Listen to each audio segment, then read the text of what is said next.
Bueno, buenos días. Sí. Vamos a retomar las sesiones de estos encuentros de verano. Quiero primero agradecer al Vicerrectorado de Comunicación y Extensión Universitaria y al Centro Buen Día y al resto de colaboradores del Vicerrectorado que hayan organizado estos encuentros sobre esta temática fascinante y muy compleja, de la que ya hemos ido viendo algunas caras. Y en esta sesión, bueno, pues vamos a conversar, nuestros invitados van a conversar sobre distintos aspectos de la belleza, la experiencia, el modo en el que experimentamos la belleza, los intentos por definirla, por comprenderla. Vamos también a tratar, con ayuda de ellos, de entender la relación de la belleza con diversos aspectos de la vida, con la felicidad, con la enfermedad, con lo que son las costumbres y la ideología predominante en la actualidad. Entonces vamos a tratar de ir charlando sobre estos temas. Tenemos la suerte de contar con dos invitados que, como digo, nos pueden ayudar a entender estas distintas caras de la belleza. Está con nosotros José María Álvarez, que es psicoanalista y trabaja en el Servicio de Psiquiatría y Salud Mental del Hospital Universitario Río Ortega, aquí en Valladolid. Bueno, tiene una dilatadísima y muy rica trayectoria profesional, pero creo que ellos prefieren que yo sea muy escueta en la presentación y entonces me limito a decir que, bueno, que tiene, bueno, pues aparte de una, como digo, muy dilatada carrera profesional, muy activa, pues tiene una prolija producción investigadora y distintos libros sobre el tema de la locura. Hablemos de la locura, que se publica en 2018 y un poco antes Las voces de la locura, en coautoría con Fernando Colina, entre otros muchos libros y aportaciones que ha hecho.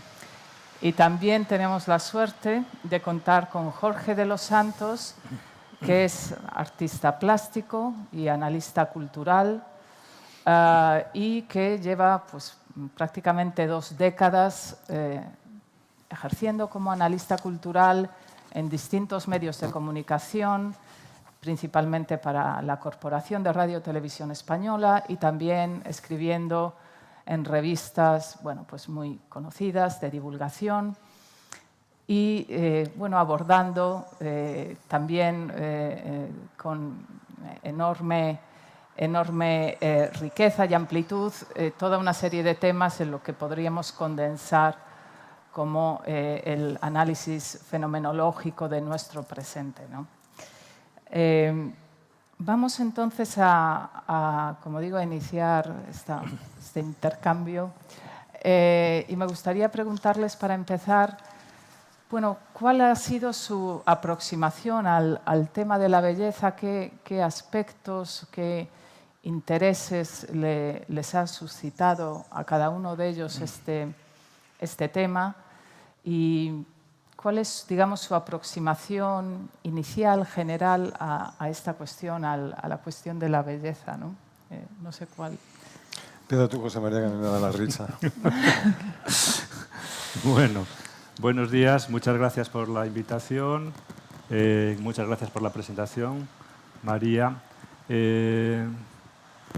Como interés directamente por la belleza, lo que vamos encontrando, se puede decir así, en los autores que leemos, y el enfoque de esa curiosidad por la belleza pues es prácticamente el mismo enfoque con el que abordamos o tratamos de indagar y de estudiar lo que es el campo de nuestra acción, que es el campo del patos, de la patología, es decir, de las dobleces de las personas.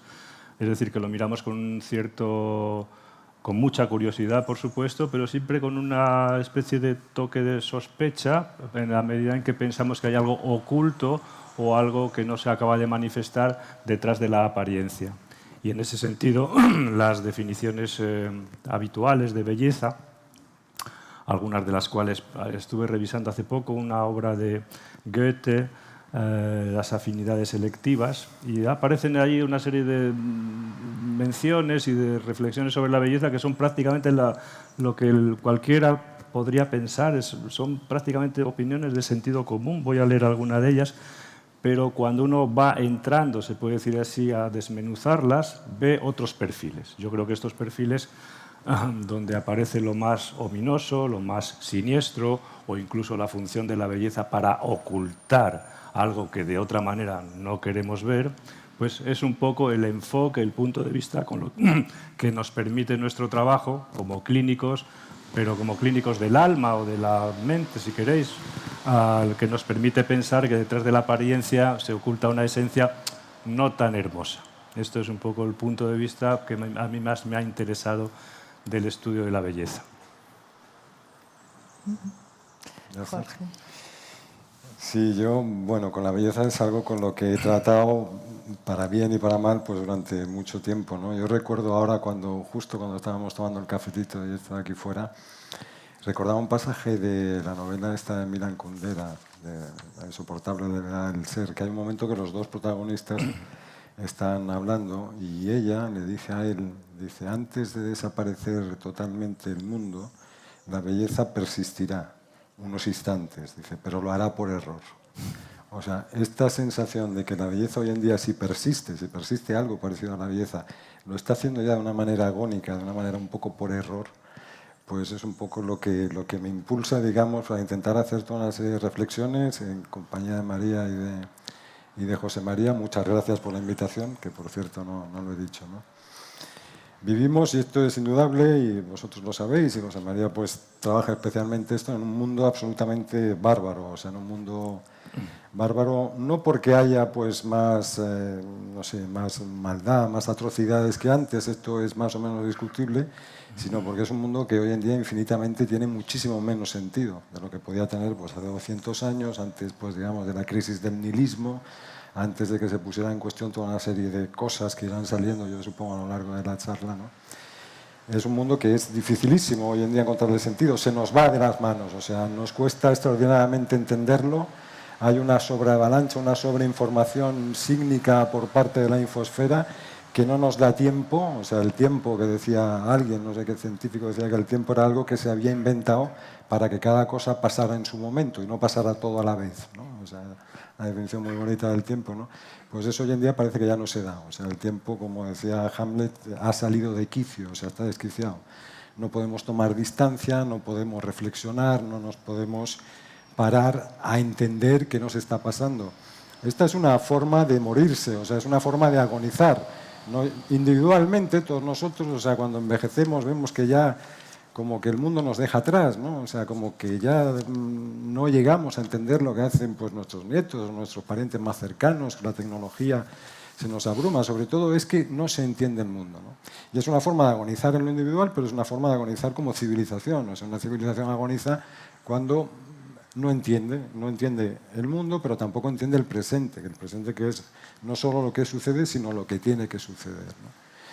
Entonces, claro, hoy en día pues vivimos una paradoja con relación a la belleza, y es que por todas estas cuestiones estamos como muy abocados, muy inclinados pues a lo siniestro, a lo sórdido. O sea, solo tienes que poner una película y si no descuartizan a alguien 7 veces y luego además pues violentan el cadáver, parece que es una película que ha perdido crédito. O sea, que es una cosa así, pues una comedia de esta norteamericana, de esta de Happy End y tal, que bueno, para entretener, para pasar un rato, ¿no? O sea, tenemos por un lado este desprecio, digamos, al concepto de belleza. Hay muy pocos ensayos, hay muy poca reflexión sobre hoy en día actual sobre qué es la belleza. Parece que haya quedado como un concepto decimonónico, caduco, o sea, ya algo, pues no sé, vetusto completamente. Pero por otro lado vivimos una aparente estetización, o sea, todo y todos tenemos que ser bonitos, o sea, todo tiene que ser bello, todo tiene que ser saludable, saludable, o sea, bello de una manera muy particular que si tenemos tiempo y cuando hablemos un poco del momento actual, pues ya veremos de qué manera es y qué poco tiene que ver toda esta estetización con la belleza, ¿no? Y se produce esa paradoja que yo creo que, bueno, pues a lo largo de la charla pues intentaremos desentramar un poco, ¿no? Sí, pues a partir de estas reflexiones, ¿no?, que estabais haciendo, claro, uno de los interrogantes, digamos, más simples, más básicos que surge es el de qué concepto tenemos de la belleza, ¿no? Que, si es definible, hay muchos conceptos en filosofía, lo sabemos bien, como el de verdad, ¿no? Justicia, que bueno, el esfuerzo por definirlos es eterno en realidad y las definiciones que se proponen múltiples, pero muchas veces inconsistentes entre sí o incompatibles, ¿no? Entonces, el problema de definir la belleza, ya sea bueno, los esfuerzos, digamos, desde la academia o desde fuera de la academia, desde lo que es el concepto ordinario que manejamos, que a veces es el más ampliamente compartido, ¿no? A veces los académicos, los que se generan desde la academia, pueden ser más precisos, pero menos compartidos. Entonces, en esos intentos, ¿no?, por definir, por caracterizar la belleza, ¿qué destacaríais? ¿Qué consideráis que hay alguna forma de caracterización, algún concepto mínimo de la belleza que sea, digamos, unánimemente aceptado o digamos, el carácter histórico, ¿no?, de la experiencia de la belleza, el carácter cultural también hace que eso sea poco factible, ¿no? No sé qué opináis sobre esto. Bueno, voy a comenzar yo, que soy el que menos entiende de estas cosas, con lo cual os voy a dar pie después para que podáis rematar vosotros. Os decía antes que en una obra de Goethe que se llama Las afinidades selectivas, Goethe escribe varias cosas sobre la belleza. Una de ellas dice: la belleza es en todas partes un huésped muy bien recibido. Bueno, todos podríamos estar de acuerdo con esta afirmación, ¿verdad? Y en otro momento determinado dice algo que también estaríamos prácticamente todos de acuerdo, aunque después vamos a buscar las vueltas a estas cosas, ¿no? Dice, pues si la esmeralda con su espléndido color sienta bien a la vista e incluso ejerce alguna fuerza curativa sobre ese noble sentido, con mayor intensidad actúa la belleza humana sobre el sentido interior y exterior. A quien la mira no le puede llegar nada malo. Se siente en armonía consigo mismo y con el universo. Es muy poético, muy eutímico, parece que nos sienta bien a todos, pero bueno, nosotros como estamos acostumbrados a ver siempre la parte oscura de las cosas, el punto de vista, se puede decir así, donde vamos a tratar de situar una definición quizás actual de la belleza, comienza a discordar con este aspecto del sentido común que en este caso saco a colación a través de lo que dice Goethe, ¿no? Para eso me tengo que remitir, y ahora ya entro en un terreno que conocéis vosotros mejor que yo, a la diferencia que tradicionalmente se ha establecido en filosofía entre lo sublime y lo bello. Parece que lo bello, por sí mismo, no podía dar cuenta de todo un campo o de toda una experiencia subjetiva. Y, naturalmente, para progresar desde el punto de vista epistemológico, es necesario desdoblar, es decir, hacer binarios, y con esos binarios vamos construyendo un campo de sentido. Así funciona nuestro pequeño mundo, donde la melancolía se opone a la manía, la locura parcial a la locura total, y bueno, vamos construyendo un campo hasta escribir 1000 páginas del DSM-5 que no sirven para casi nada, pero bueno, ahí las tenemos. Y son todo binarios que se pueden ir reduciendo poco a poco a cosas muy elementales. Y yendo a lo elemental, debajo de toda esta discusión, claro, está la cuestión de lo sublime y de lo bello, un asunto de Edmund Burke y desarrollado especialmente por Kant, ¿no? El caso es que con estos dos conceptos nos vamos dando cuenta de algo que está, creo que en el sentir de todos los... no voy a citar a Freud, lo haré después, pero sí voy a citar a dos poetas alemanes, ¿verdad?, que ellos dan con el kit de la el enfoque, podríamos decir, psicoanalítico o psicológico o incluso clínico o incluso actual de lo que entendemos por belleza. Una fórmula la he sacado de las elegías del Duino de Rilke, en donde este poeta dice lo siguiente, y fijaros ya cómo las palabras de Goethe quedan absolutamente trastocadas en lo que dice Rilke. Porque lo bello no es nada más que el comienzo de lo terrible. Justo lo que nosotros todavía podemos soportar. Y lo admiramos tanto porque él, indiferente, desdeña destruirnos. Este fragmento del poema de Rilke es de una profundidad que da para mucho y para mucho. Otra fórmula que va en la misma dirección, en este caso de Novalis. Dice, el caos debe resplandecer en el poema bajo el velo incondicional del orden.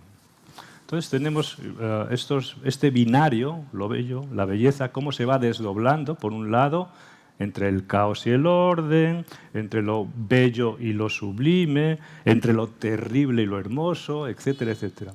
Freud añadirá un término nuevo, lo siniestro, Heimlich, es decir, algo que es muy familiar y de tan familiar que él se nos vuelve nos da como una especie de aspecto de siniestro, ¿no?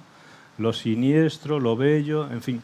En estos dos polos, ¿verdad?, es donde se puede tratar de conformar o de darle armar algo del sentido actual, del campo semántico actual, y donde yo creo que reposa, ¿verdad?, la quinta esencia de este concepto de la belleza. Quizás una cosa más para daros la palabra, perdonad, porque claro, si tenemos un campo semántico ya desdoblado, lo siniestro y lo bello, o lo sublime y lo bello, la pregunta es, ¿qué función cumple entonces lo bello? Y eso está apuntado ya aquí en los dos fragmentos que traigo de Rilke y de Novalis, y que Freud desarrolla en los aspectos que él tocó en los estudios del arte poético, de los poetas. Porque la idea que Freud se hace, como os anticipaba en la primera intervención, es que lo bello es un trampantojo para ocultar lo verdaderamente horrible, ominoso, escabroso y patético que está detrás. Y precisamente podemos acceder de alguna manera velada a eso horrible que nos constituye, esa cosa en sí kantiana, ¿verdad?, que bajo el disfraz de lo bello podemos estar con ello. Yo lo vería un poco por ese lado. Sí, así es. Yo hago dos pequeños apuntes con relación a lo que decía María. O sea, la filosofía es una disciplina, es una actitud ante el mundo. Es una actitud ante el mundo que se ocupa de lo obvio, de lo evidente, de por qué está hoy soleado, de por qué estamos aquí, qué pretendemos hacer y tal. Pero lo que realiza sobre todo son preguntas de apertura. O sea, cuando cuesta definir la belleza es porque son preguntas que no se cierran. Y los humanos, sino que posibilitan el sentido. O sea, los humanos necesitamos las dos cosas. Necesitamos la utilidad de una vacuna, o sea, por ejemplo, saber qué hora es. Nosotros necesitamos saber qué hora es para levantarnos aquí a la hora que sea e irnos a comer y tal, ¿no? Pero cuando uno se pregunta lo que es el tiempo, el decir son las 4:15 no le sirve para nada. O sea, uno necesita preguntarse qué es el tiempo como pregunta de apertura, ¿no? Como esa patada a seguir de los que aficionados al rugby, ¿no?, que tiran y hay que seguir por ella, ¿no? Porque en ese tránsito, en ese camino es donde se produce el sentido. El sentido que ahora, no sé, hablaré relacionándolo con la belleza, que es nada más y nada menos que la explicación del fenómeno. O sea, cuando un fenómeno no es comprensible, cuando, por ejemplo, Edurne antes, en su primera charla, dice que se deprime y se viene abajo, que entra en un estado melancólico severo, porque no entiende lo que está haciendo, es decir, no está entendiendo el fenómeno de su existencia. Cuando le da sentido, cuando dice, no, si es que yo he venido aquí para subir los 14.000, ahí se resuelve. Esa es la fortaleza de la filosofía y en general del pensamiento crítico y todo. Bueno, esto es un apunte aparte, pero que ahora entrelazará. Un ejemplo del tipo de mundo que vivimos, pues lo que recordáis todos de la toma del Congreso de los Estados Unidos.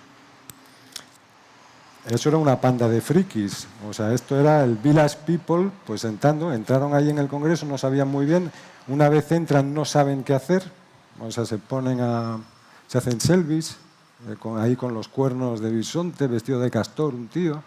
Entra ahí, se pone a mirar, ponen los pies encima de la cama. O sea, esta falta de sentido, pero sobre lo que subyace algo enormemente trágico. Vimos también cómo disparaban a una señorita y la mataban allí, ¿no? O sea, esa combinación, eso lo grotesco como destino es el mundo que hoy en día pues, nos toca vivir y es el mundo que van a vivir pues, nuestros hijos y, en fin, los que vengan detrás de nosotros, ¿no?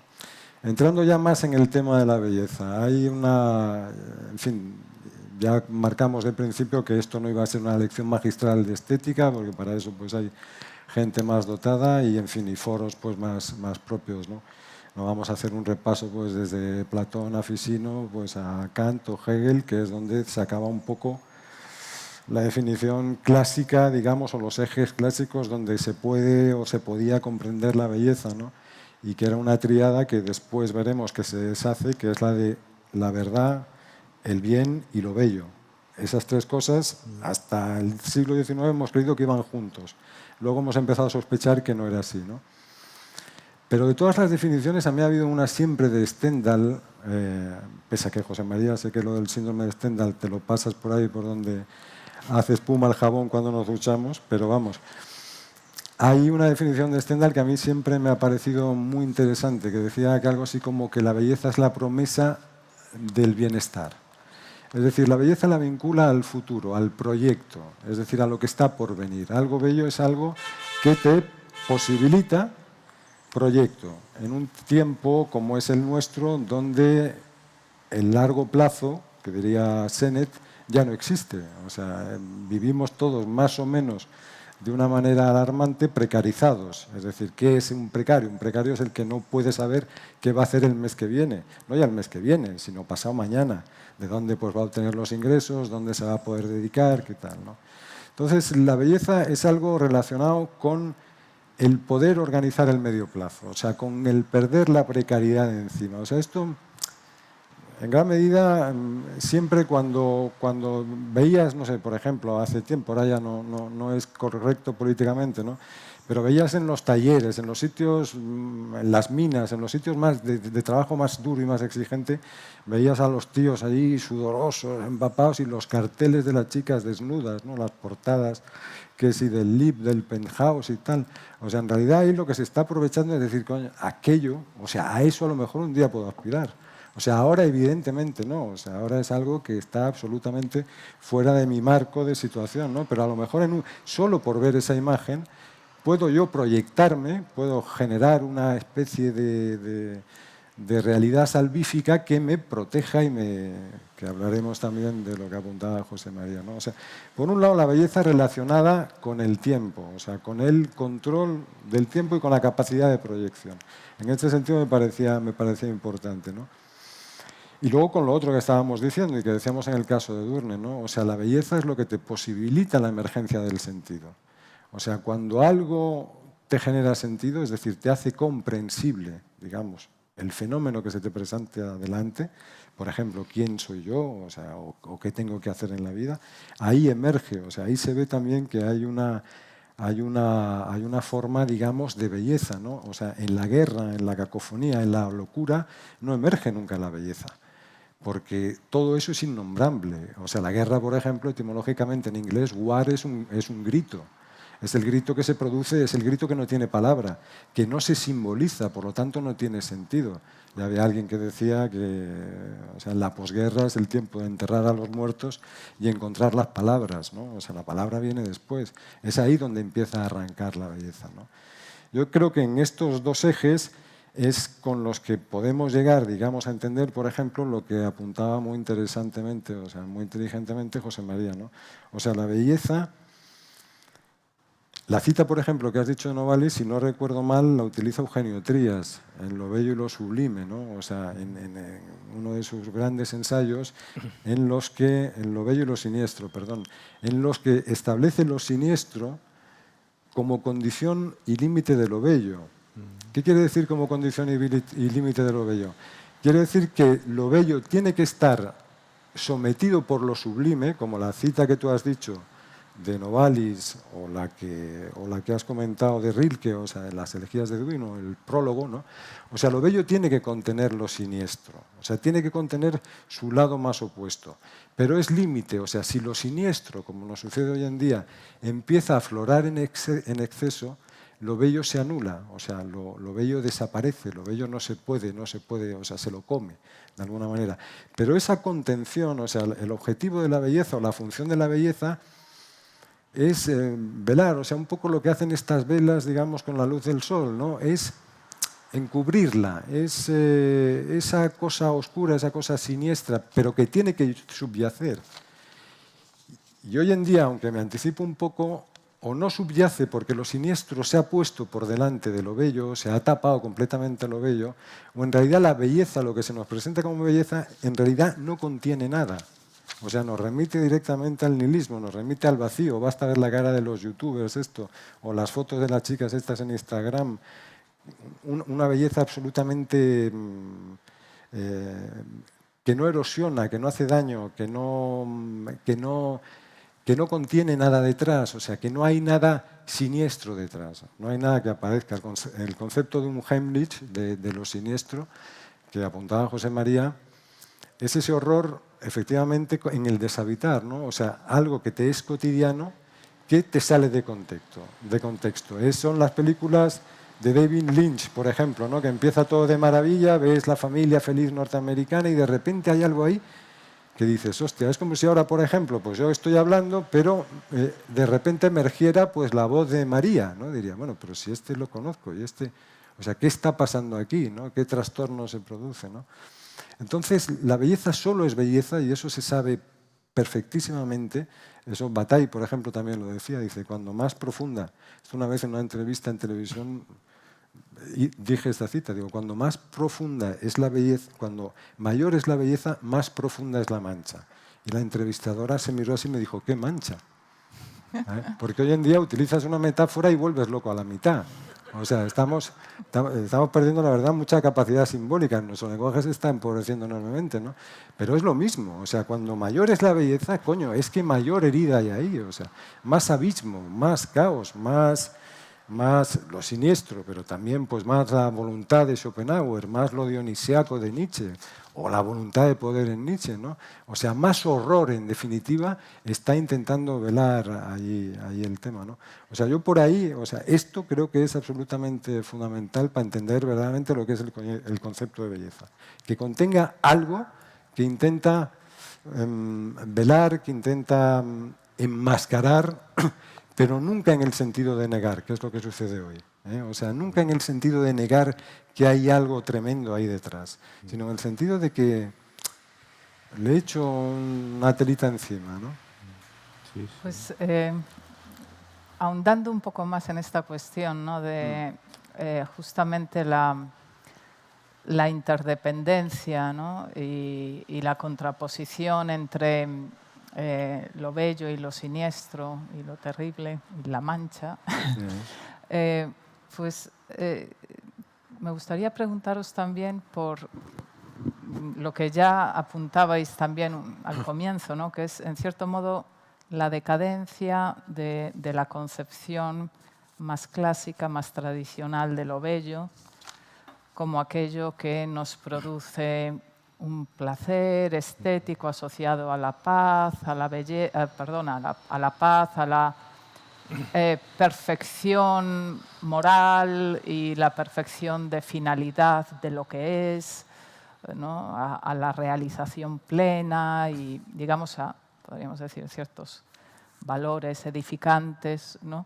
y cómo, y a lo que es, bueno, pues lo bonito en el sentido también pues más cotidiano, ¿no? De lo que pues sirve para adornar una existencia más prosaica, ¿no? Y para permitirnos, mediante una cierta sensación de placer, evadirnos, ¿no? de esa situación más prosaica. Entonces, esa decadencia que parece que en la historia del arte es muy marcada, ¿no? A comienzos del siglo XX parece que los artistas no están buscando ya, como hicieron en muchos casos o mayoritariamente durante siglos, digamos, bueno, pues materializar, ¿no?, obras bellas en ese sentido tradicional. Parece que esto se mira con un cierto desdén ya dentro del mundo artístico, de la producción artística, y que lo que se explora son esas otras caras contrapuestas más bien, ¿no? Lo siniestro, lo cruel, lo grotesco, lo esperpéntico, lo que finalmente parece que muestra el lado que justamente lo bello permitía ocultar, ¿no? Parece que se trata más bien de buscar esta zona más incómoda y también con asociaciones contrapuestas en el plano de la moral, ¿no? Entonces, no, esta cuestión, ¿no?, que tiene que ver con la emergencia en el campo artístico de la exploración de lo siniestro y lo que pueda ser una cuestión también muy resbaladiza, parece, ¿no?, que es el placer en lo siniestro, ¿no? Pues, sí, realmente el placer lo deberíamos encontrar solo en lo bello, o si hemos de reconocer que los seres humanos encontramos placer, y a lo mejor algunos más intensamente, en otros juegos estéticos que no culminan en lo bello, ¿no? Entonces, no sé qué opináis sobre esto. Al hilo de lo que decías, María, se me ocurrían como dos vías distintas, no, probablemente haya muchas más, o son demasiado improvisadas las que voy a apuntar. Quizás hay, por un lado, en esta devaluación o estallido de lo que es la idea de lo bello, tradicional, incluso antigua, ¿verdad? Hay dos vías por las que este ideal de lo bello, de la belleza, ha estallado. Una es por el lado de la división en el campo de lo bello y lo siniestro, o lo bello y lo sublime, o, como decía Kant, entre la comedia y la tragedia, o lo apolíneo y lo dionisíaco, que seguramente Jorge volverá sobre ello. Y otra es la vía de la ciencia. Voy a ver si me explico con esto. Y es algo que comentaba de pasada Jorge de los Santos. Hoy día, cuando se habla de la belleza, inmediatamente se saca a colación un esperpento, que es el síndrome de Stendhal, ¿no? Claro, a ver, nosotros hablamos como científicos, pues nos cae demasiado grande, pero quiero decir que hay actualmente, desde hace ya bastantes años, una tendencia a patologizar o a explicar como patologías, incluso a darle unas explicaciones fisiológicas, a veces psicológicas, otras cosas que son comunes de la experiencia humana. Es decir, que cuando yo hablo con un amigo, le digo, vaya un subidón que me dio cuando vi a Cristiano Ronaldo marcar aquel penalti, o cuando Indurain coronó Val Thorens y ganó el primer Tour. Vaya subidón. Bueno, llamar a eso síndrome de Indurain me parece que viene un poco, que es un esperpento. Llamar síndrome de Stendhal es un nombre que una psiquiatra italiana hace 40 años aproximadamente le dio a una serie de observaciones de gente que se extasiaba, que se conmovía, que se arrebataba, por usar un nombre más de la novela de Marguerite Duras, se arrebataba ante la contemplación de ciertas obras de arte. Bueno, pues le dio un subidón, no hay más. Explicar que le subía al pulso, que tenía sensaciones como de mareo, de desvanecimiento, de una cierta confusión, explicar una serie de reacciones neurovegetativas que nos pasan a todos, no creo que haya que darle a esto, y ahora diré por qué, unos nombres de la nosología, porque yo no explicaría, ¿verdad?, que hago el Camino de Santiago y que gracias a mis piernas hago el Camino de Santiago. Yo hago el Camino de Santiago por muchas razones, pero no las piernas y el Camino de Santiago. La dopamina y la serotonina y lo que sea, y la relación con la belleza. Es decir, que entramos aquí en un campo un poco perverso, donde la explicación fisiológica, en este caso, o psicológica, de algo que es común a la experiencia humana, se comienza a ver desde un punto de vista muy biológico. De lo biológico se empieza a ingeniar una cierta causalidad o relación causal entre captación de ciertos ámbitos de la belleza y cierta patología, y de ahí acabamos pensando que la dopamina interviene en no se sabe qué, y por supuesto que intervendrá, lo mismo que las piernas intervienen cuando yo hago el Camino de Santiago, pero no es a causa de mis piernas que yo hago el Camino de Santiago, sino a causa de una decisión, y la decisión no está en la dopamina. Entonces, por un lado, entiendo yo que esta perspectiva cientificista, es decir, que adora el método científico, pero no llega naturalmente a ser científica, que es en lo que nosotros vivimos, esta tendencia a patologizarlo todo. Las rabietas de los niños tienen un nombre en las clasificaciones actuales mentales. Pues ya ves tú, tiene una rabieta, pues ahora ya tenemos el síndrome XXX, catalogable y diagnosticable. Me parece que todo esto ha ido horadando, entre otras cosas, esta imagen, en el campo del que hablamos, de la belleza en el sentido de un ideal, ¿no? Porque todo se materializa, se explica y se desliza después en una especie de metonimia imparable hasta hacer casi una explicación de que lo que nos pasa está todo en el funcionamiento neuroquímico del cerebro. Pues claro que está. Pero eso sería lo mismo que decir que yo puedo hablar con vosotros porque mi cerebro me está ¿qué? ¿O estoy yo? Y esta es la cuestión fundamental. Yo creo que nosotros no tenemos que perder nunca el punto de vista de la decisión de un sujeto. Luego, creo que un tema interesante para discutir puede ser si yo pongo algo más en el objeto bello de mí, en el objeto bello, o el objeto bello tiene en sí algo verdaderamente bello que me llega a mí. Que esta es otra cuestión para discutir, mucho más noble que me parece que esta otra que está muy tergiversada. Por otra parte, la otra cuestión por la que yo creo que el concepto de este asunto de la belleza, del ideal de la belleza, puede estallar, es porque precisamente algo que ya se había apuntado, porque lo que nos atrae no es exactamente el placer. Vamos a ver, Camarón de la Isla, que sabía mucho de esto, porque era toxicómano convencido, dijo: a mí lo que me pone es lo que me sienta mal. Yo en mi trabajo esto lo compruebo desde las 8 de la mañana hasta las 11 de la noche cuando acabo. Porque si a la gente le enganchara lo que le sienta bien, yo estaría en paro. Pero a la gente lo que le pone es lo que le sienta mal. No es lo mismo tomar un chupito que tomar 4 chupitos. A la gente lo que le pone es tomar 4 chupitos. No es lo mismo tomar un Transilium pediátrico que 2 miligramos de alprazolam. A la gente lo que le pone es lo que le sienta mal. Y esto tiene que ver con esta faceta de lo que está detrás de lo siniestro. La belleza va colonizando algo de todo eso, pero lo que nos atrapa es esta otra vertiente. Y yo creo que eso, claro, a medida que aparecen ciertas filosofías o entendimientos de que la naturaleza humana es un poco más retorcida de lo que se quería pensar, naturalmente asoman estos cuernos un poco diabólicos. Es decir, bueno, no es tanto el placer, es que el placer es aburrido. Las reflexiones de la belleza, si queréis leer, por ejemplo, hay un autor alemán, Thomas Bernhard, escribe un libro maravilloso sobre los maestros antiguos. Es prácticamente una reflexión en Regal sobre la belleza. Y él va dándole muchas perspectivas, un hombre inteligentísimo, por otra parte. Y claro, ahí se ve cuánto puedes contemplar una obra bella si demasiado tiempo ya te echa para atrás, toda la cantidad de sentimientos que van apareciendo, etcétera, etcétera.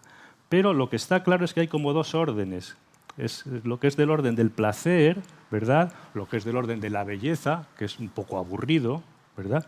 Y lo que es de un orden que va más allá del placer, de un orden que podríamos llamar, si estamos en ambiente de filósofos, la hibris, el exceso, o lo que se llama en psicoanálisis el goce, que eso es lo que le pilla a la gente. ¿Por qué? Pues porque le sienta mal. Porque nadie discute con la mujer 2 minutos, discute un día. Y eso es lo que sienta mal y es lo que le atrapa. Pues si discutieras 2 minutos, no discutías. Entonces, ahí tenemos ya otra faceta que revela, se puede decir así, algo dentro de la naturaleza humana, una especie de cacón interior, de cosa maldita ahí, que tiene más fuerza de la que creíamos. Y creo que eso se muestra, no sé si estaréis de acuerdo vosotros, en esa fascinación que tenemos por la belleza, pero sobre todo por lo que hay detrás. Sí, es que yo creo que ahí está un poco, ahí es donde radica la clave. O sea, hemos perdido la pluma del cogote en este sentido, ¿no? O sea, desde antiguo, desde Platón, en eso siempre ha habido esa tríada que mencionaba yo antes, ¿no? O sea, lo bueno va unido junto a lo verdadero, va unido junto a la belleza. Tú ves algo bello, inmediatamente dices, uy, esto es bueno, o sea, esto me va a sentar bien porque es bello. Y además, pues es verdadero, o sea, esto es verdad. Esto todavía un matemático, cuando te resuelve una ecuación, un ajedrecista, cuando hace una... dice, qué bella es la maniobra, ¿no? Pero esta triada, o sea, esta unidad, se ha perdido. O sea, la filosofía la ha puesto en cuestión desde, por lo menos desde Nietzsche, por lo menos, pero yo te diría que incluso antes, ¿no? O sea, el hecho de que lo que subyace, o sea, la cosa esa idéntica, el ser, o sea, lo que se da al ser, es decir, esto es una botella de agua porque no es María o porque no es Antonio. Esto, o sea, esa identidad es, en el fondo, pues es una cosa racional. O sea, esto ha funcionado hasta Hegel, por decirlo de alguna manera. A partir de Hegel, la cosa ya se ha puesto en cuestión. Decir, oiga, en el fondo que hay, o sea, lo que eso de Paul Ricoeur en los años 60 cataloga de, por ejemplo, se me viene así de repente, la filosofía de la sospecha o el pensamiento de la sospecha, la triada de Marx, de Nietzsche y Freud. De decir, oye, en el fondo de todos nosotros no está esa cosa tan bonita, no estamos, no subyace una racionalidad pura, una identidad que es lo mismo a sí misma. O sea, ahí hay cuestiones oscuras, ¿no? O sea, Freud, no te voy a decir la que arma, o sea, en fin, porque ya a Freud te lo dejo para ti, ¿no? O sea, lo que aporta Freud de decir, no, no, ojo, ojo, que eso que hay en el fondo, o sea, eso, ese real lacaniano que hay ahí, tela lo que trae, ¿no? Nietzsche, bueno, Nietzsche, pues evidentemente también, o sea, cuando él, por ejemplo, perdón, anuncia la muerte de Dios, o sea, lo que está anunciando es la pérdida de esa igualdad, o sea, la pérdida de un fundamento, de un sitio donde cogernos, de algo a lo que siempre recurríamos para precisamente encontrar la belleza, para dar sentido a las cosas. Es decir, esto es lo que me permite articular el discurso, ¿no? Cuando Marx empieza a hablar de que no, de que lo que hay son relaciones de estructuras y de producción y tal, quiero decirte, ya desde hace mucho tiempo se está poniendo en cuestión que no nos atraviese o sea, la sospecha, ¿cuál es? La irracionalidad, lo sórdido, lo cruento, como fundamento, o sea, como, por lo menos como base dentro de todos nosotros, ¿no? Y por eso, pues esa, digamos, atracción al abismo, ¿no? Luego hay un acontecimiento, hay varios acontecimientos más recientes, ¿no? Pero cuando, por ejemplo, a mediados de los años 60, Adorno, pues en su crítica de la cultura y de la sociedad, escribe aquello para acabar el ensayito, aquello de no puede existir o es un acto de barbarie que exista poesía después de Auschwitz. O sea, lo que nos está diciendo es que no hay puñetera belleza que pueda tapar a Auschwitz. O sea, no nos está diciendo que no se pueda escribir, si luego vino la poesía de Celan, de Ingeborg Bachmann, o la de Panero. O sea, la poesía se sigue escribiendo naturalmente. Lo que no puedes decir es que si los corderitos por el prado, diga, oiga, no sea usted gilipollas, o sea, usted no va a tapar a Auschwitz. O sea, la realidad, la verdad, está mucho más cerca de Auschwitz. Y todas las pamplinas, que eso es algo que vivimos mucho hoy en día, y si llegamos a hablar de la actualidad, pues lo abordaremos. Todas las pamplinas de esta industria de la felicidad y de esta industria del bienestar y presunto y tal, intentan precisamente o sea, tratarnos como imbéciles que no sabemos lo que ha sido Auschwitz. O sea, que no sabemos lo que nos ha motivado, además, un proceso, o sea, absolutamente racional. Ahí el mismo Adorno y toda la escuela de Frankfurt y todo el pensamiento crítico se vuelve loco para intentar decir cómo desde la razón, porque coño, organizar un campo de exterminio requiere mucha tecnología, requiere mucho cientifismo, requiere mucha racionalidad. ¿Cómo desde este planteamiento, o sea, qué ha pasado con la razón? O sea, ese es un planteamiento razonable, no es que sea éticamente aprobable, pero es un planteamiento que se ha tenido que hacer por la razón, ¿no? Y ellos encuentran, digamos, una explicación que es hablar de la razón instrumental. Decir, no, no, es que claro, la razón cuando se aplica a una finalidad Decir, bueno, pues oye, ahora todas las chicas que estáis aquí, pues ahora subís a tocarme y para eso pues se me ocurre embaucaros de alguna manera, pues entonces estoy haciendo un uso torticero, un uso perverso de la razón, ¿no? Y ellos hablan de la razón instrumental. Luego Sloterdijk, pues más recientemente, ya habla de una razón cínica. Decir, no, si sabéis, todos sabéis lo que pasa. Lo que pasa que, bueno, os lo pasáis por ahí y entonces pues decís, ¡ay, pobres animalitos, coño, qué mal lo pasan y tal, y mira que sacrificarlos! Mientras te estás comiendo la chuleta de cordero, ¿no? O sea, en el chuletón, porque claro, o sea, entras también... Pues con la belleza pasa un poco eso hoy en día. O sea, la belleza pasa que está deviniendo una belleza instrumental, o sea, una belleza para los fines, una belleza para el consumo.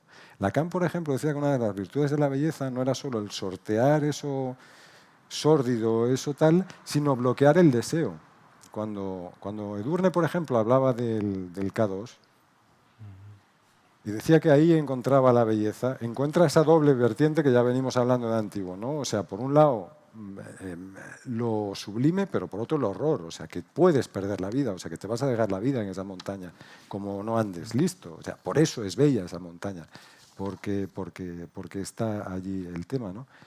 Ahora se me ha ido un momento la pinza con, no sé qué, esto me pasa por irme. Yo de todos modos quería, como Sí. veo que el tiempo va corriendo, Vale. y que tiene que ver con lo que estás diciendo, Vale, perfecto. quería Seguro que simplemente lanzar también alguna pregunta sobre Sí. la situación actual, justamente, ¿no? Al hilo de lo que comentabas, un poco plantear cómo estamos hoy en día en la sociedad actual en relación con la belleza, si está siendo instrumentalizada de una manera peculiar en el momento actual, si está conviviendo de una forma extraña con cierta exhibición también de lo grotesco, si está conviviendo, digamos, con su opuesto en el momento actual. Y justamente lo que estabas comentando también, ¿no?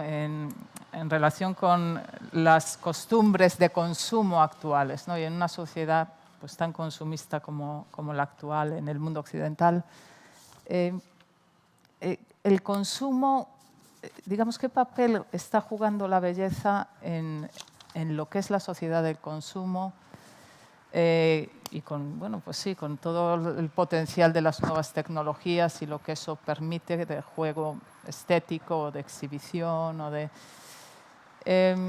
entonces, sí, querría saber vuestra opinión acerca de Te voy a pasar esto. yo, José María, te dejo el turno final porque es que María me ha metido en carril, o sea, me ha sacado del delirio, ¿sabes? Eso significa delirio. No, es verdad, lo que estaba apuntando justo antes de Edurne, a ver si no se me olvida, es que Lacan también apuntaba con relación a la belleza que tenía la posibilidad de cancelar el deseo. Sí, Porque en lo el bello, estudio que hace de Antígona, claro, la conclusión que saca es ese. claro. O sea, Edurne no puede comprar el K2. Sí, sí. Edurne ve bello el K2, o sea, es un bello sublime, si tú quieres, pero no lo puede comprar. O sea, esta belleza que tú apuntabas, María, o sea, esta belleza instrumental es una belleza que tiende al consumo. Es una estetización, o sea, una estetización que para lo que va es para tú ves, es una belleza, o sea, es una belleza, la pongo entre 1000 comillas, porque en realidad no es una belleza, es un me gusta, o sea, es un bonito, o sea, es una cosa que siempre está adherido a los filtros, a lo pulcro, a lo que decíamos, a lo que no puede cortar, a lo que no puede manchar. Byung-Chul Han, por ejemplo, que habíamos comentado tú y yo, María, habla de las esculturas de Jeff Koons, o sea, el perrito este así esmaltado, que dice, claro, eso lo ves y dices, coño, qué bonito, y lo tocas y es pulido, ¿no? Como un smartphone, ¿no? Que no te hace daño, no tal, ¿no? Pero ahí yo creo que ese componente, o sea, la belleza, o eso lo que sea que se emplea ahora, tiene ese componente instrumental, o sea, un componente, una estetización para volcarte al consumo, es decir, yo quiero comprar aquello, cuando en realidad la belleza no tiene, o sea, no te permite la compra, no te permite el poseerla, el hacerte con ella, o sea, hay una cancelación, digamos, del afán de apropiarte de aquello, o sea, verdaderamente no lo entiendes, ¿no? Y hoy en día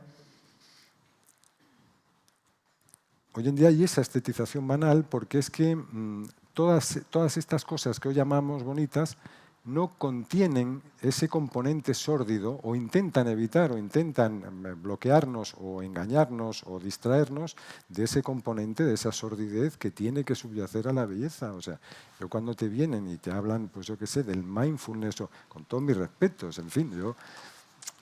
Lo que se hace con el budismo zen, por ejemplo, que yo me he llevado muchos años intentando comprender aquello hasta que te das cuenta que aquello tú no lo puedes comprender. O sea, puedes practicar algo o puedes entender un poco pues, lo que es el budismo en general o lo que es el budismo zen o el budismo hinayana, por ejemplo, tibetano, que ahora parece que somos todos tibetanos, cuando es además una forma de concebir el mundo solo para los iniciados, o sea, no es esotérica, es esotérica, perdón, no es exotérica, o sea, tienes que haber nacido en el Tíbet, en fin. Hay toda una traslación, toda una serie de discursos que forman parte de eso que yo llamaba antes, pues la industria del bienestar, ¿no? O sea, los grandes negocios hoy en día no son la prostitución o la venta de armas o la droga, ¿no? Es la industria del atontamiento, en primer lugar, o sea, este es el grandísimo negocio. O sea, yo no sé, perdemos el tiempo en general, ¿no? Cuando nos dedicamos a esto. O sea, básicamente el atontarnos y el generarnos una sensación cuando todos sabemos, en esa razón cínica, que estamos viviendo momentos, coño, apocalípticos, joder. Luego, a partir de ahí, ¿qué haces? O sea, era la cosa esa de Nietzsche, ¿no? De decir, bueno, sí, si Dios ha muerto, o sea, si vamos a perder el sentido, ¿qué sucede a partir de ahora? Y claro, y esto lo vuelve loco, hasta que en un día así un poco más, que se habrá tomado un Red Bull, una cosa de estas, pues escribe la Gaia Ciencia y dice, bueno, no, va a venir el Übermensch, o sea, va a venir el superhombre, o sea, va a ser el tío que sepa bailar y que sepa aguantarse en el hilo sin tener que recurrir a los fundamentos que hasta ahora pues lo sujetaban, ¿no? Pues claro, en ese tránsito estamos todos ahora, o sea, sabemos perfectamente lo que es matar a un cerdo, digamos, pues en una granja de estas y tal, y bueno, pero no por eso pues, vamos a dejar de comer lomo, ¿no? O sea, estamos en ese punto de cinismo, pero esperando verdaderamente que se produzca un acontecimiento. Hoy en día el concepto de acontecimiento es muy difícil que se produzca, porque, por lo que decíamos antes, porque no nos da la pelota, o sea, no nos dejan tiempo, no nos podemos ni extrañar. O sea, suceden eventos a punta pala simultáneos que no permitimos analizar, con los que no tomamos distancia de vida, etcétera, etcétera, ¿no? Y nada, te paso, José María. Pero creo que la belleza tiene ese componente hoy falso, porque no es que tape lo sórdido, lo problemático de la condición humana, sino que intenta negarlo. Intenta negarlo con todas estas soflamas del buen rollo y todas estas cosas, con todo este auge, digamos, de la emocionalidad, ¿no? De decir, de hablarnos, o sea, te metes en un avión y te dicen, estaros tranquilos, que vamos a despegar dentro de un ratito, y pero usted gilipollas, pero qué sé, que está hablando con su niño o con su parienta, o sea, pero si yo ya, en fin, ya sé lo que es un avión y sé el riesgo que corremos y tal, ¿no? Y todo de las emociones, todo llevado a las emociones y quitando de lado pues cualquier tipo de razonamiento y tal, ¿no? Ahora me voy un poco del sitio, pero vamos, os dejo que... Sí, no, la verdad es que estoy de acuerdo. No te había escuchado nunca esta reflexión, pero estoy de acuerdo. A mí lo que me sugiere, siendo yo un profano en esta cuestión, y es simplemente una opinión lo que voy a dar, es que la belleza en el mundo actual está absolutamente sujeta al capitalismo. Es decir, que la belleza se usa, y se usa para vender y para ganar dinero. Y punto. Entonces es necesario, claro, para vender y ganar dinero, quitarle esa parte más oscura o más siniestra, porque si no, verdaderamente la gente se lo piensa dos veces o incluso se lo piensa tres. Entonces, me parece que el análisis que se puede hacer de esto es que la belleza está desublimizada o demonizada y por tanto se queda una especie de trampantojo en el que, detrás del cual no hay nada. Claro, esta es un poco la sensación que tenemos a veces de vacío con la cuestión de las redes sociales o de la publicidad actual, que a uno se le queda cara de idiota pues ver a la gente comer maíz o cosas así. No es que no tiene nada ni de siniestro, ¿no? Creo que la parte de lo siniestro de la que hablábamos antes está, no obstante, presente en los momentos, se puede decir así, importantes del arte contemporáneo, o si entendemos incluso por tal el cine de Tarantino, del que yo me confieso un fanático, no voy a decir forofo, fanático. La última película de Tarantino, que se llama Érase una vez Hollywood, ¿verdad? Fue a verla a mi hija y dijo, aburridísima, dijo, hasta que le dio el subidón del tripi y entonces era Tarantino. Y es así, era una película, no pasa nada, hasta que de pronto es Tarantino. ¿Qué es Tarantino? Lo hermoso y lo siniestro a la vez. La cantidad de barbaridades, de golpes que puede dar Brad Pitt colocado de LSD a 4 hippies, a 3 hippies. Bueno, pues Tarantino. ¿Por qué atrae eso? ¿Por qué atrae eso? Esa es la cuestión fundamental. Entonces, creo que hay una diferencia muy bien en esa película de lo que puede ser la historia de 2 personas, pum, pum, pum, pero no aparece esa otra parte más siniestra detrás, ¿no? Entonces, ahí está un poco la cuestión. Creo en todo esto que hay que añadir un factor, aparte de la perspectiva esta capitalista, que es la cuestión de la educación. Es decir, que es verdad que captar determinado tipo de obra de arte es imposible sin que haya una educación. Yo me gustaba mucho los Rolling Stones, Deep Purple, Led Zeppelin, y claro, cuando yo quería escuchar a King Crimson, tenía que hacer un esfuerzo por escucharlos unas cuantas veces, porque el Red, con todo lo que me gusta, no me sonaba bien inicialmente. Me gustaba Juan Sebastián Bach por encima de todo, Vivaldi, el barroco, lo tenía tan en la cabeza que todo me sonaba, lo anticipaba. Pero cuando escuchabas a Schoenberg, pues aquello o lo trabajas un poco. Y creo que con la belleza pasa un poco todo esto. ¿Cómo encontrar bello algo si no tienes detrás un soporte simbólico, es decir, cultural, que te permita captar eso?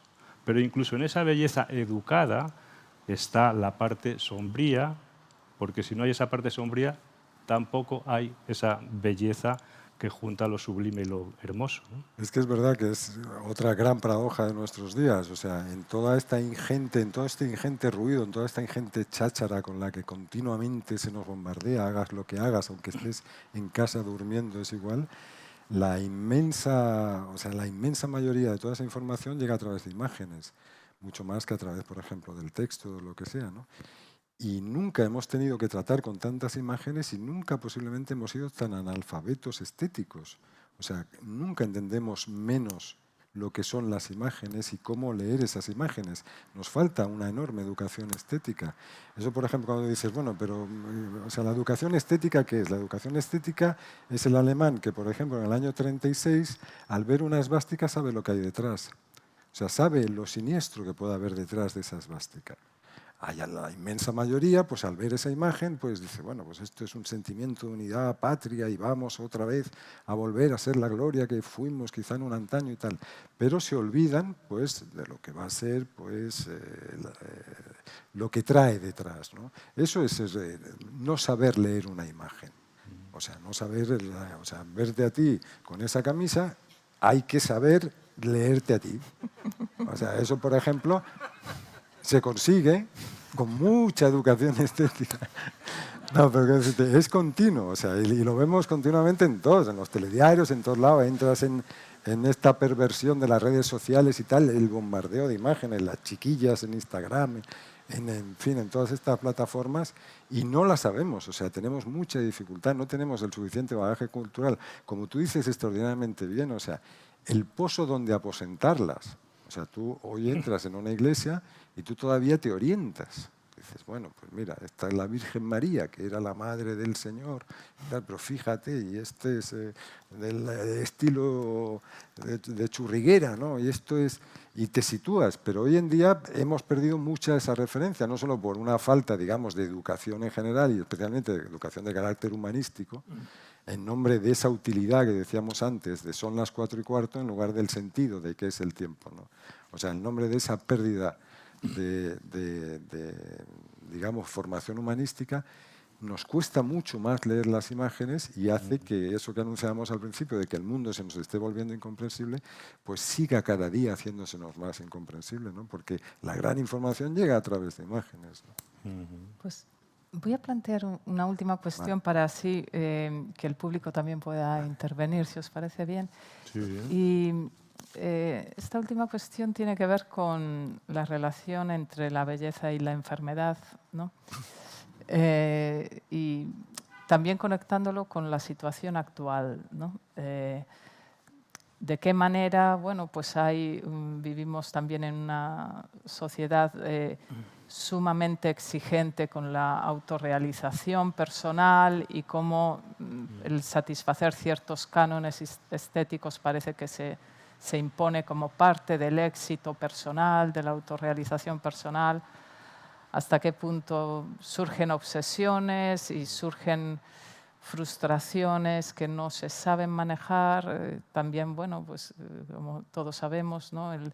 La apología de la estética de lo joven, ¿no? Y en ese sentido también, bueno, pues la asociación de la vejez, ¿no? Con valores estéticos negativos en la sociedad actual o ya con su ocultación directamente, ¿no? Y esas luchas que surgen, ¿no? A veces bueno, pues en el campo de los resultados en cirugía estética parece que vemos resultados monstruosos, pero en ese resultado se ve, en cierto modo, nos retratamos también como sociedad, ¿no? Que estamos empujándonos, ¿no? A qué ideal estético nos estamos empujando a satisfacer, ¿no?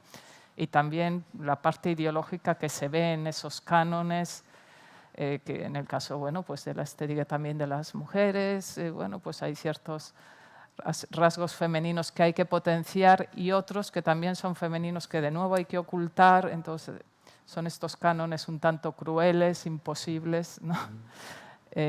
Y bueno, lo que queráis decir para después ya preguntar al público. Una respuesta rápida,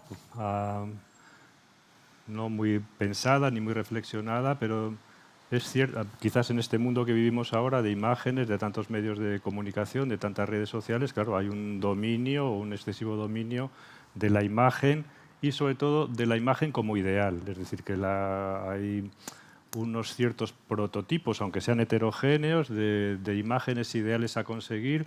Todos los ideales están muy bien porque marcan un camino. Yo quiero ser médico como mi padre, quiero ser ingeniero industrial, tengo un camino por ahí fenomenal. Pero la cuestión es que el ideal se puede girar y se convierte en una mortificación, en un deber, en una especie de mandato muy superyoico, o esto o un fracasado. Entonces la cosa se complica mucho.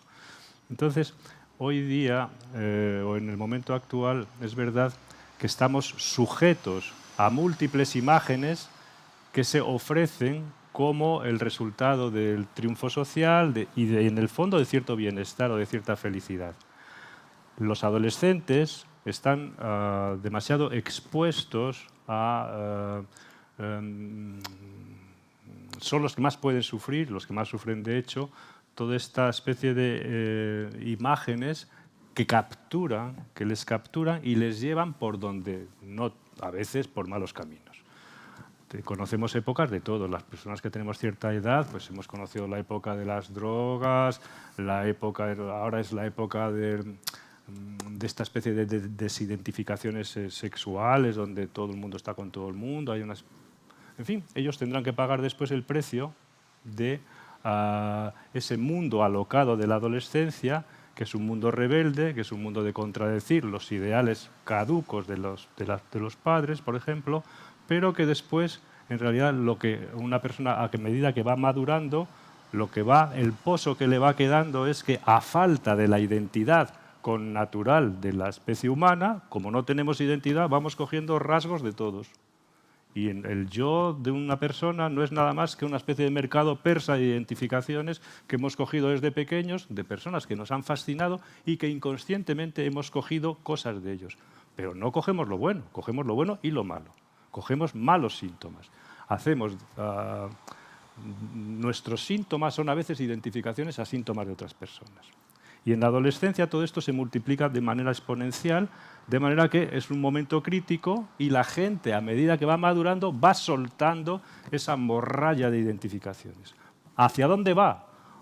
no está bien dicho en el mundo de hoy hablar de madurez, porque parece que uno habla de madurez y de, mira, un pureta, este parece que se dedica a dar catequesis o no sé qué. No, no, ¿por qué no vamos a hablar de madurez? La madurez es justamente ir perdiendo las identificaciones a las que nos hemos alienado durante un periodo crítico de nuestra vida, que es principalmente la adolescencia, porque no sabemos por dónde nos da el aire, hacemos acopio de lo que nos fascinan, de los botarates estos que están hablando, no sé cómo se llaman, en la red, que son tontos del culo, están huecos, y hemos hecho parte nuestra algo de ellos, y así nos ha ido naturalmente. La madurez consiste en soltar ese tipo de adherencias estúpidas, para llegar, como comienza Nietzsche, el libro Ecce Homo, llega a ser lo que eres. Es decir, llega a ser lo que eres. Es decir, no hay más. ¿No? Es decir, singular, raro, friki, lo que sea, pero lo que eres. Las adherencias sobran. Y en ese sentido, la belleza, en ese sentido, me permito decirlo, tiene que ver también con ese proceso de hacerse a uno mismo. Eso es porque está muy en juego lo siniestro de cada uno de nosotros. Hay algo bello en hacerse a la manera de cada uno. Es mi punto de vista. Ahí está la condición y el límite. O sea, surge la belleza porque hay algo siniestro. Es decir, en ese sentido es condición. O sea, no puede haber nada bello, digamos, si no hay una emergencia, o sea, si no hay una localización de lo siniestro de cada uno de nosotros, ¿no? Con relación a lo que apuntabas, por ejemplo, de los ideales, las utopías, o sea, las utopías están perfectas en cuanto a planteamiento, un horizonte de eso que se va alejando cada vez que te acercas, ¿no?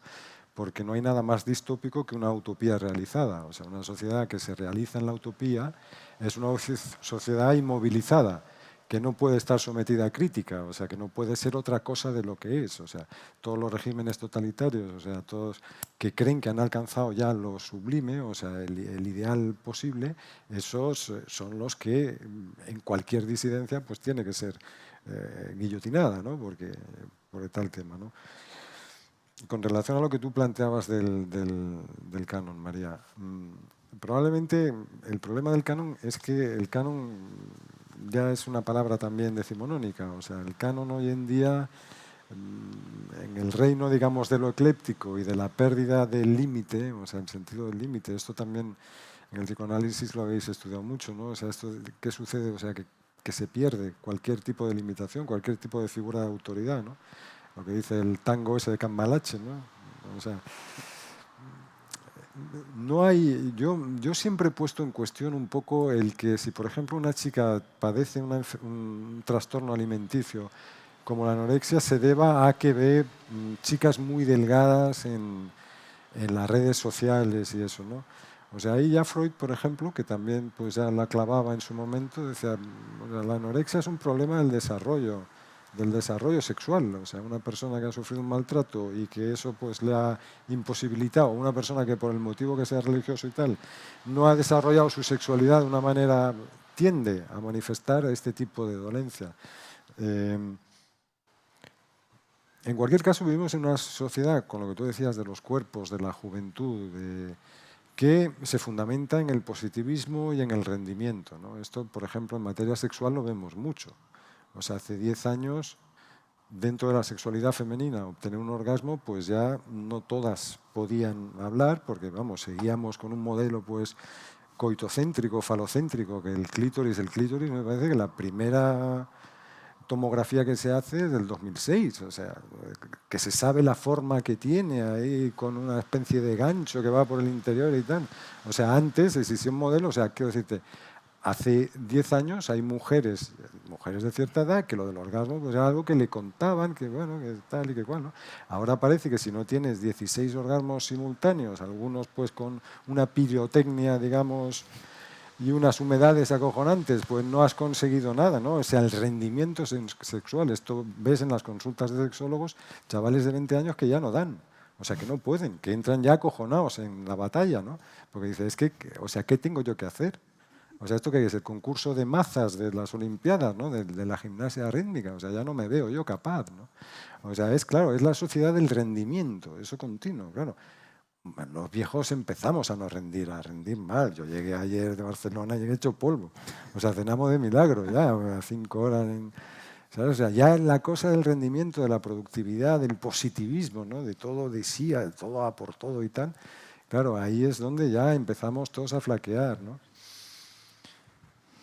Pero en este sentido yo creo que todo lo que están reflejando, por ejemplo, estos botarates que tú decías de los youtubers y esta gente, ¿no? Que los ves allí con la gorra al revés y dices, Dios bendito, pero, o sea, mátame camión, ¿no? O sea, llévame pronto, ¿no? Aquello.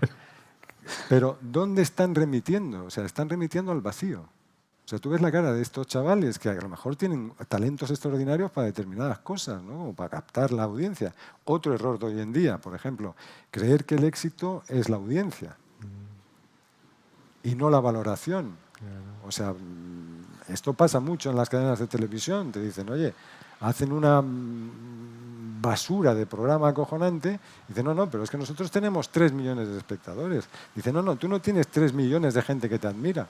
Tú tienes 3 millones de gente que te mira. O sea, si yo ahora mismo me quito el zapato y empiezo a zumbarle a María, seguro que capto una atención acojonante. O sea, se para la gente ahí y mira y dice, aquel y tal. Y si además aprovecho a ponerme Nike, por ejemplo, aquí en la camisa, pues oye, me hago de oro. Pero eso no es aprecio.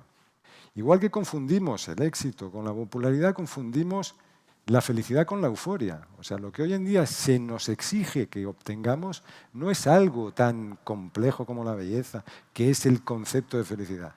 Es la euforia permanente, es el subidón que tú decías antes. O sea, que estemos continuamente exacerbados diciendo, hostia, y además, no, pues aquella mejor. O sea, lo ves, por ejemplo, en las plataformas de contacto, en Tinder. Dice, pero es que aquella tiene las tetas más grandes, coño. Y solo tengo que pasar like, no like.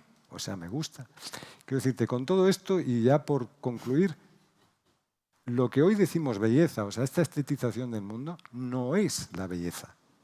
La belleza verdaderamente la estamos perdiendo, la hemos perdido como hemos perdido, digamos, el fundamento. Es otro fundamento que se nos queda atrás. O sea, lo que hoy existe es otra cosa, que se llamará pues lo bonito, lo que tú quieras, pero que en absoluto entronca con, digamos, la definición así real de lo que debería ser la belleza, ¿no? Bueno, pues con esta reflexión sobre la posbelleza casi, sí, ¿no? Pues sí. podemos pasar a recoger preguntas del público. Sí. Bueno, muchas gracias por esta simpática conversación. La verdad es que en general estoy bastante de acuerdo con lo que habéis dicho y con vuestro discurso, pero habéis caído también en el negativismo de la época actual. Yo echo de menos la palabra armonía en este discurso vuestro, porque para mí la belleza no como ideal, que lo siniestro y lo bello lo veo muy válido, pero la armonía y la belleza te lleva a esa armonía. Y también el mundo actual ha perdido la armonía, por lo tanto no puede enseñar belleza porque no tiene armonía. La persona individual ha perdido también su propia armonía interior. No tiene, un poco lo que decía Edurne, la belleza está en el interior, está dentro de cada uno el encontrarse. Si ahora estamos todos de cara afuera mirando imágenes, no podemos ver lo que está bello dentro de nosotros. Y como no vemos lo dentro de nosotros, tampoco vemos lo bello del que está al lado, porque nos dedicamos a buscar lo que viene en los influencers y todo este mundo, ¿no? Entonces, echo mucho de menos la palabra armonía en vuestro discurso. ¿Qué diríais a ello? Bueno, eso en realidad es una de las primeras concepciones de la belleza. Esa es la de los pitagóricos, del número, por ejemplo. En realidad el número para los pitagóricos es la proporción, es la armonía. Y en eso, digamos, ese ha sido la línea fundamental de la belleza, por lo menos hasta Platón, ¿no? O sea, es el encontrar armonía. Hoy en día es fácil encontrar armonía, es extraordinariamente complicado porque es que la armonía procede del sentido que decíamos antes. O sea, cuando algo no tiene sentido, no tienes posibilidad literal de encontrar el sentido, es muy difícil encontrar digamos, la armonía, la proporción, ¿no? la relación. Y ese es un concepto que de manera muy amplia y no con lo que hoy se entiende es el erotismo. O sea, el estar en relación con. Hoy en día tú hablas de erotismo y como, bueno, es el mundo de la sinécdoques, o sea, de que todo se va reduciendo y tú dices, bueno, pues el erotismo, y dices, sí, cuando se le bajó la camisa y se le vio un botón más, ¿no? Pero el erotismo es esa posibilidad de estar, o sea, ese guardar una relación Mira, intento explicarlo muy rápido. Los griegos empleaban el concepto de physis, que luego los latinos pues, hablan de la natura, o sea, naturaleza, pero no como lo que produce la naturaleza, o sea, el arbolito, o sea, el ciruelo bravío este de aquí, o sea, sino como la potencia que permite la emergencia de las cosas. O sea, eso era la physis para los griegos.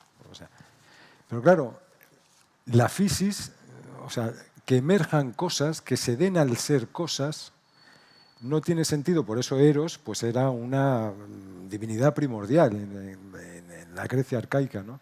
Eso se tiene que sostener de alguna manera. Y eso se sostiene, o sea, esa armonía se produce a través del proceso erótico. O sea, el erotismo es lo que permite el vínculo entre las determinadas cosas que emergen. Entre todo lo que emerge, entre usted y yo, por ejemplo, pero también este banco y esto, entre todo lo que se da a ser, se produce una armonía y esa armonía la proporciona Eros. O sea, no la proporciona la física o la naturaleza. Es Eros el que evita pues, que la luna hoy se nos caiga encima, por ejemplo, ¿no? Entonces, claro, y ya entro en otro tema, ¿no? O sea, todo el neopuritanismo que hoy en día vivimos con relación a estrechar, o sea, todo el proceso de individuación, no de individuación, que es un proceso de subjetivación, sino de individualismo exacerbado, que impide que entremos en contacto, en la que la mascarilla, pues ya desgraciadamente ha sido el colmo, un colmo necesario, pero en fin, ha sido el colmo, ¿no? Que hace que tengamos dificultad al otro. Esta es otra cosa, o sea, se están poniendo los tiempos que yo llevo un rato que no me atrevo a mirarte las piernas, María. O sea, que también dices... Eso también es erotismo. O sea, el erotismo no es solo esa relación, digamos, entre la luna, el sol y las estrellas y que mantengan, pues, digamos, un vínculo, ¿no? Eso también es el erotismo. O sea, el estrechar vínculos con alguien, el entender a alguien como algo complejo con lo que hay que desentramar, hay que tratar con esa cosa toda sórdida. Hoy en día es el cambio del paradigma del vínculo al contacto, que es un poco lo que decía yo de Tinder antes, ¿no? O sea, hoy esto de vincularse, lo que tú decías de los jóvenes, del polimorfismo sexual, ¿no? El poliamor, que es algo absolutamente antiguo y arcaico, pero que en fin, que ahora lo entienden. ¿Qué es? Es decir, no, a mí no me líes. Yo meterme en algo tan complejo, tan farragoso, como es el amor, no, tú déjame, tú y yo tenemos aquí, nos lo pasamos, gozamos un rato agradable y tal, pero yo no, yo para el otro lado, ¿no? O sea, es un cambio de paradigma que esto Bifo, por ejemplo, lo desarrolla muy bien, entre un paradigma conyuntivo, que es el de siempre, el de implicarnos con los demás, en entender que los demás es un problema, pero es un problema que hay que abordar, o el paradigma conectivo de hoy en día, de decir, no, paso página, esto del Tinder, ¿no? Bueno, alguno ha utilizado aquí Tinder seguro, vamos. Esto que vas viendo cuerpos, como en un escaparate, como en un mercado persa de cuerpos, y vas diciendo, no, pues coño, pues este, pues no, pues este a lo mejor tiene más pasta, pues este, ¿no? En definitiva, que hoy en día entramos en lo colectivo, o sea, llegamos aquí a un grupo, o sea, estamos entre todos nosotros como si entráramos en el Corte Inglés. Es decir, ¿qué me es útil? ¿Qué me sirve? Pues mira, a lo mejor aquella señora, pues no sé, me sirve para esto. A lo mejor, pues yo qué sé, pues Carmen me da una plaza en no sé dónde. A lo mejor, ¿sabes? Estamos un poco todos en lo mismo. A ver qué sacamos del otro, ¿no? Esa otra vez a la vuelta a la utilidad a costa de perder el sentido de las cosas, ¿no? Sí. Te he dejado sin palabras. No. ¿Alguna otra cuestión? Sí.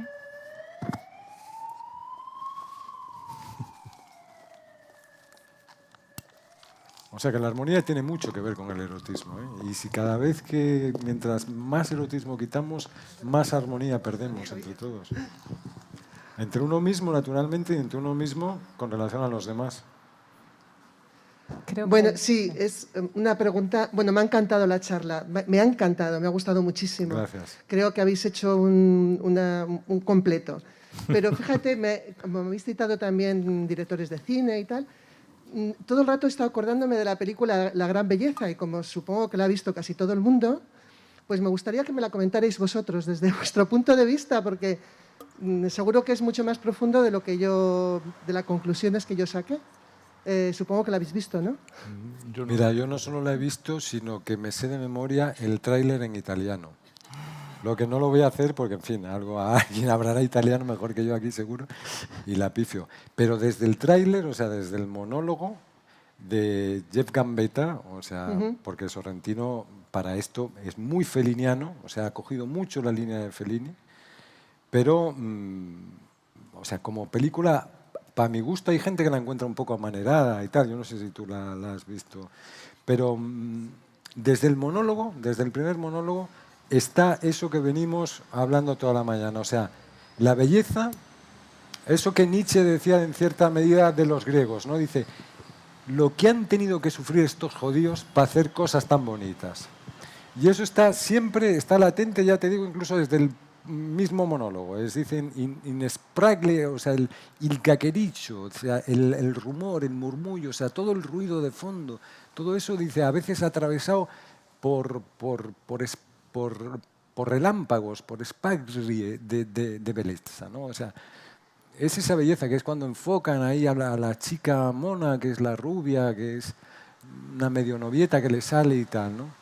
O sea, siempre subyace, o sea, el rumor, el miedo, la paura, o sea, todo eso, y es el eje vertebrador de la película. O sea, un tío que es un tío, es un cínico profesional. El periodista es un cínico profesional, es un tío que sabe perfectamente que todo está perdido, pero simula en las fiestas, en los bailes, pues esto, las euforias estas de las festividades y tal, y se pasan la vida simulando y simulando con los demás. Pero eso pues ya Slaughter dice, La crítica de la razón cínica, que es un libro muy exigente y muy complejo, ya lo explica, dice, eso provoca todavía más malestar, o sea, todavía más daño, ¿no? Pero yo creo que la gran belleza y todo el plano de Roma es eso, o sea, el sufrimiento que hay debajo para llegar a elevar pues una Santa María de la Victoria o lo que sea, ¿no? O sea, yo creo que o sea, te agradezco que lo traigas a colación porque yo creo que explica muy bien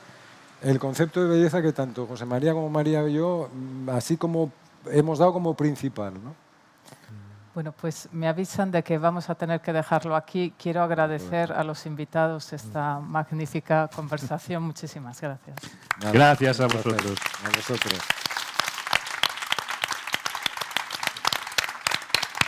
Muy bien.